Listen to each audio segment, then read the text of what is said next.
Welcome back to the political segment of the weekend show. Joining us are Queen Ehirim and Stanley Azukola. Thank you so much, ladies and gentlemen, for joining us in today's program. Thank you. We'll be discussing the roadmap to the 2019 general elections. INEC recently released its regulations and guidelines leading up to the election. They released it on January 12th. These guidelines, 7 processes, shows what it entails for a user to exercise their universal suffrage when they reach that polling unit on the voting day. Stanley, you're the head of Civic Monitor Group, which sees to the data collated from each presidential candidate. So you compare their manifesto on setting topical issues such as healthcare, education, and infrastructure. Can you walk us through that? And I believe we have some graphics to illustrate some of the work that you're going to talk about. Yeah, thank you, Sasu. So basically what we've done with KYC, Know Your Candidates, is we got the positions of the various presidential candidates on different issues. So we did a poll and found out what Nigerians thought were the biggest issues of these elections: education, healthcare, security, and so on and so forth.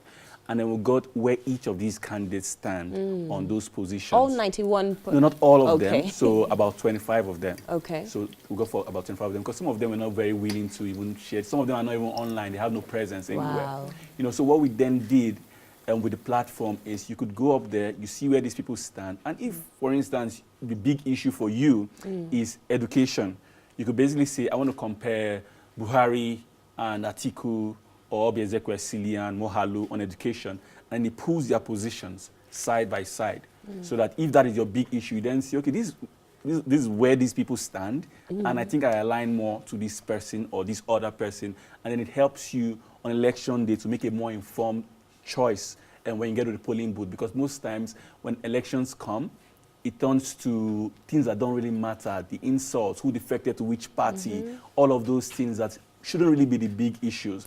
You know, so what we're trying to do is to drive participation in the process and making sure that voters are more engaged and they are doing it in a very informed, in a very thoughtful way. So I don't know whether the graphics are ready. I think it's coming right up. up. For me, one of the biggest takeaways for me on the project was I realized that for a lot of the candidates, you know how we say there are no ideologies in Nigerian politics. I found out that there is some sort of ideology, you know, among there was some consistency in the way they approach things. And let me tell you what I mean. So you had a case where, for instance, President Buhari and his party, how they want to pull people out of poverty, for instance, or create jobs, is they believe in big government. They believe that government should do it. Hire this number of people, do N-Power program. Like you see, 10 million new jobs will be created from N-Power program. So you're saying they believe that to drive growth, to drive the economy, to create jobs, government has to be heavily involved. You know, trader money, 10,000 to traders, you know, market money, people money bank, they want to create a new bank. So heavy government involvement. You have somebody like Shore, who is also close to the president in terms of ideology, saying 100,000 naira minimum wage, will hire 200,000 new teachers, hire 80,000 policemen, you know, we'll do all of these things, big government. Then on the other side, you have people like Obiezekwe, who believes deregulation of the economy. You know, this is the youngest candidate, Chike Okegbu. He's about 35 years old. These are his positions. Atiku Abubakar, if we could stay here a bit, he has some very interesting positions. The first one there says he's going to serve for only 1 term. We don't know whether we can hold him to it, because we've heard other people say such a thing before, but we felt it's important to highlight some of these things in these graphics. He wants to prioritize the NNPC, of course, and then he has very interesting opinions on restructuring as well. For instance, he doesn't believe that we should have federal roads or federal school universities. He thinks it should be handed over to the states. He also believes in state police as well. You have Showore, and as you can see, 100,000 naira for minimum wage, hiring 200,000 new teachers, 100,000 primary health care workers, and so on and so forth. You have Obiezekwe, who is talking about deregulation. She's talking about she's talking about launching housing all teachers, because she wants to attract the best into the teaching profession. She's talking about ensuring that about 20 Nigerian universities will be ranked among the top universities in the world by the time she's done with her tenure. Ahmed Buhari is talking about, he believes that he doesn't have a problem with Biafra, with the Southeast moving away. I can see that I don't have a problem with anybody breaking away from the country or any agitation. You know, I support one Nigerian dream, but you can't force people to stay together. So they all have very interesting positions. You have Kingsley Mohalu, who wants to establish 36 industrial zones, one in each state. This is Tope Faswa, 47 years old, who believes that we should only borrow for self-funding projects. He says he's going to create light jobs, 2 to 3 million light jobs in tourism industry. It's really moving fast. Cora candidate Adeshina Fabian Byron wants to build a pipeline from Calabar to Lake Chad because he feels that because of deforestation and all of that happening there, he believes that that's one way to go. Kingsley Mohalu has very interesting positions as well. He's talking about 6 world-class hospitals in the 6 geographical zones, allocating 15% of the budget to health, and he wants to create a $1 trillion venture fund. Now, this is comparisons. This is how it will appear if you go on the platform. Now, we compared Ahmed Buhari and Muhammad Buhari on Biafra agitations here, and you could see where they stand. Why this person says that, he has no problem with anybody breaking away from the country. Buhari says the red line, the national red line, if you say, if you're talking about anybody moving away, people have fought for this country, so we're not going to allow you to just say you want to break out of the country. We have to stay together. And all of that. There are a few more. So what website can they go on if they want to access this? So the tool is on kyc.civicmonitor.com. KYC stands for Know Your Candidates. Okay. kyc.civicmonitor.com. That's where you find all of this. I can make all of those comparisons. Queen, you've heard this. Yeah, and it's really laudable because a lot of times we don't discuss the issues like you say. We discuss more about partisan politics. It's more of an emotional decision as opposed to I like this person's face. I don't like the way this person sat down today. I don't like what he said about my tribe or my ethnicity or my religion. So I like the fact that you've actually been able to compile this data. But I would like to ask you about the methodology you use, because we saw recently that a political party had copy and pasted the manifesto of one of the other parties in the United States, and word for word. In fact, the political party had put our mission is to make America great again. Secure America.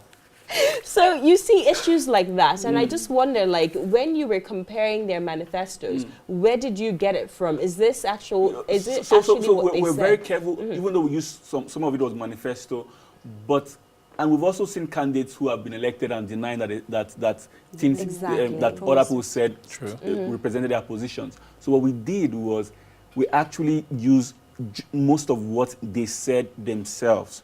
So it was less about even their manifestos, but we watched over 90 hours of video. Okay. Their interviews, we read their speeches, so things that they actually said. And if you click, like, those are summaries, but there's a place where you could click on Go Deeper. You see the expanded opinions. You see where they said it, when they said it, and there are links, to where you can even find it, just so that. That's great. So, Queen, how do we trickle down these issues to the grassroots? So, INEC released the 7 steps procedure for voting, on February 16th and March 2nd. How do we trickle these issues down to the people who are uneducated, people who don't necessarily understand what is restructuring? Why is it important to have good healthcare or education facilities? I remember a senator said to me that she was trying to build a school in her senatorial district, and they said to her, "Madam, share the money. This is why we don't like voting women in, because you're trying to do all these things when the other people, your predecessors, had just shared the money." So how do we trickle down this issue-based campaign to the grassroots level to ensure that they're voting based on the issues rather than just business as usual? Yeah, thank you very much. First of all, I'd like to speak on the INEC guideline that was recently released. This is a commendation for INEC for releasing such guidelines, but also I foresee a gap, okay? It's not releasing the guideline on the social media. So you have very few elite voters on social media. The main voters, like they say, politics is local. The main voters are in the community. So how do INEC bring down these guidelines to the community? There are several ways. For instance, you can break down these guidelines to simple steps and you translate it to local languages so that Mama in Kano, that is doing her Kunu business, will understand what INEC is telling her to do with her PVC. So that Okechukwu in Onitsha, that is doing his business, will understand what, in Igbo language, what INEC is telling him to do with his PVC. And also there are other ways. Okay, we can have infographics and pictorial pictures pasted in general places like the bus stop, INEC can have volunteers. They can send their volunteers down to the market, schools, and so on, to share flyers and so on. Also, they can collaborate with the telecom providers, okay? Just like I said, make these guidelines simple, concise, and direct. You send it as a viral text message so that people will read it on their phones. And I'm sure almost everybody have cell phones. That is another way. Another way too, you can use a local radio in the villages, okay? Because you see a lot of times, you see they are booking listening to their radio. So you can translate that through using Fulani language. You translate it through the local radio. You're also getting down to the grassroots.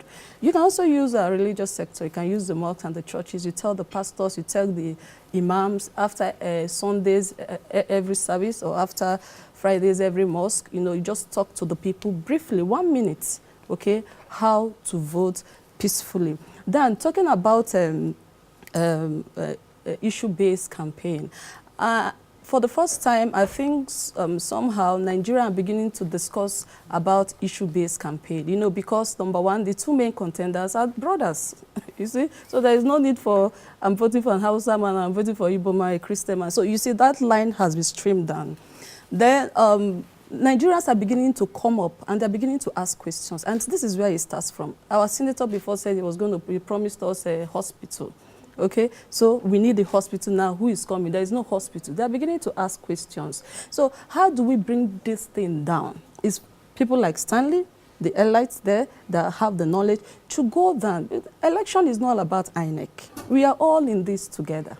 All right, Yeah. So to just take you back a little bit, something I took from your earlier response is that INEC could definitely do more in terms of adopting diverse voices, ambassadors, mass media, and not just social media.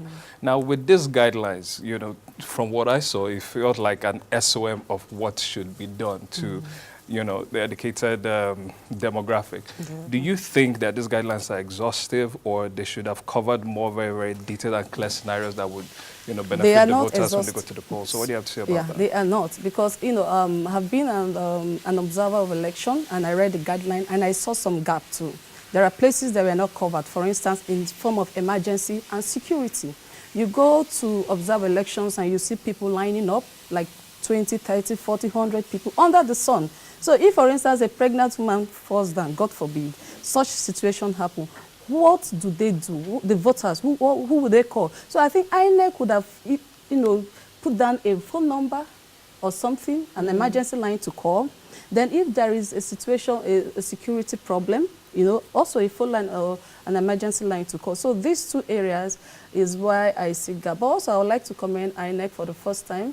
There is the disability stand for people with disability to, to stand and vote. I think that shows that INEC has actually listened to the observers or the people that gave them recommendation from past elections. Yeah, and then to add to that, in the guidelines, there's priority to pregnant women and people with disabilities. Yeah. So, and because it is now a continuous accreditation, continuous voting system that they're adopting, a pregnant woman can basically just come, vote, she has priority accredited, and she can leave. So it takes away that they don't have to stay on the queue for so long. It was a very contentious issue, whether you should accredit, wait, then vote collectively, or accredit and vote. Initially, most of the political parties wanted accredit and vote, but now they're seeing that it might leave room for rigging. So they want everyone to accredit, wait, then collectively vote. So it's interesting that you bring this up in regards to the effects it would have on people living with disabilities, pregnant women, and all the sorts of issues. But when just generally, it's standard practice all over the world for you can accredit, vote, and you go away. That idea, it was to solve a problem in past elections that we did that, everybody accredits at a certain time. And that was because at that time, we had not perfected this card reader system and everything, and somebody could actually just do it and then go elsewhere and still vote. So to avoid that multiple voting, they had to do that. But now INEC claims that it has cleaned up that system, it has perfected the fingerprint system and stuff, and so you can't go and do that elsewhere. So in their opinion, there is no need to have everybody stay there at the same time and then vote at the same time. People should just do it and go home. Because like the EU, after the last election, said that there were about 2.5 million people who voted, who are credited and did not they come had back. to come back. Exactly. You know, and that's a huge number by any Right, measure. so Stanley, talking about data, you know, INEC announced that over 84 million voters were registered. Do you think that's a true representation of, you know, the actual registered voters, or, you know, it might not be entirely feasible?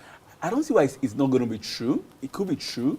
But I think the bigger challenge is the fact that a lot of people, according to INEC, have still not picked up those PVCs from INEC. And INEC has been saying over the past few days that 21st or so is the final day. So people need to go and pick up their PVCs in order to vote.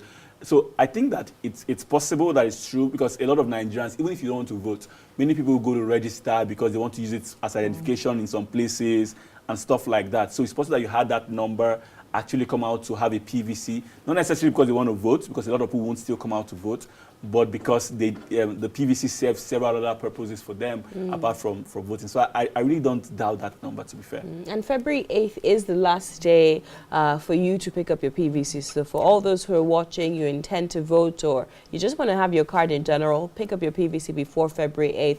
And you can also collect your PVC on the weekends, right? So on Saturdays and Sundays, INEC has made provisions for you to go to wherever it is you registered to pick up your permanent voter's card. On February 8th will be the last day you'd be able to get your PVC before the 2019 elections. Lady, gentlemen, thank you so much for joining us on today's program. Sorry it had to be a short one, but we would love to have you again on the program.